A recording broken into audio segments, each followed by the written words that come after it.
এটা আপনি করেন আগে না না এটা প্রশাসনের কাজ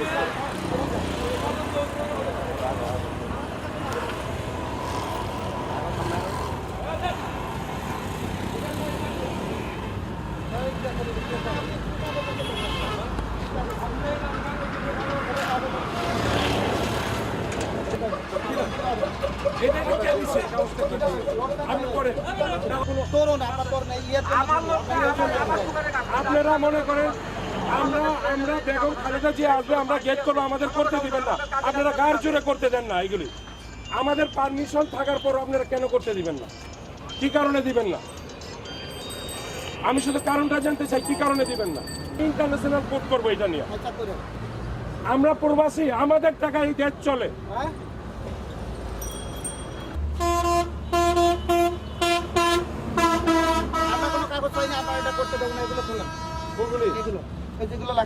আপনি খুলে দেবেন আপনি খুলে দেবেন এগুলো আপনি নিজে খুলবেন খোলেন খোলেন এগুলো লাগাইছেন আপনি খোলেন কাগজ নিয়ে আপনি পানি দিয়ে ভিজে খান এই কাগজ আপনার গেট সাজাইতে যায়নি কি কারণে না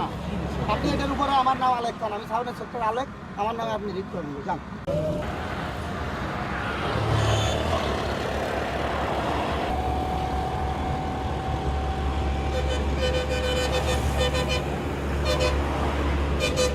ফটোকপি আমার কাছে বহুত আছে একটা আপনার এইটা গেট সাজাইতে বলেন বলছে এটা তো গেট এটা কিন্তু গেট এটা তো তরুণ কোনটার গেট এটাই স্যার তরুণ এটাই তরুণ জাতীয়তাবাদী প্রত্যাগত প্রবাসী দলের পক্ষ থেকে আমরা একটা এখানে ম্যাডাম খালেদা জিয়াকে একটা স্বাগতম একটা শুভেচ্ছা স্বাগতমের একটা গেট নির্মাণ করব আমরা যখন প্রশাসনের কাছে গেছি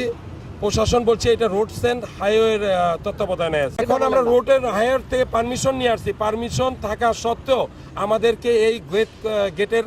কার্যক্রম তারা বন্ধ করে দিচ্ছে রাত্রে একবার বন্ধ করছে দিনে আসছি দিনেও একবার বন্ধ করছে তারা এই কাজ করতে দিবে না এটা হলো আমাদের মূল অভিযোগ থাকলে ওনারা কর্তৃপক্ষ যদি ওনাদেরকে অনুমতি দিয়ে থাকে তাহলে আমাদেরও ঊর্ধ্বতন কর্তৃপক্ষ আছে আমার ঊর্ধ্বতন অফিসার স্যাররা আছে অফিসার ইনচার্জ আছে সেতুগঞ্জ থানা তাদেরকে কপি দিয়ে যদি অনুমতি আনে তাহলে আমাদের কোনো তারা তো বলেছে যে আমরা থানায় যোগাযোগ করেছি থানায় যোগাযোগ করার পর বলেছে যে এটা রোডস অ্যান্ড হাইওয়ে এটা নিয়ন্ত্রণ করে তারপর তারা রোডস অ্যান্ড হাইওয়েতে গিয়েছে সেখানে এবং সেখান থেকে তারা অনুমতি নিয়ে আসার পর এখন আপনারা তাদের অভিযোগ হচ্ছে আপনারা তাদেরকে এখন নির্মাণ করতে দিচ্ছেন আমরা কোনো কাগজপত্র পাইনি এই জন্য আমরা নির্মাণ করতে দিচ্ছি আপনাকে তো অনুমতির কাগজপত্র দেখালো অনুমতির কাগজপত্র এটা যে সঠিক কিনা এটা তো আমরা পাইনি কাগজ উনি দেখাইলে তো হবে না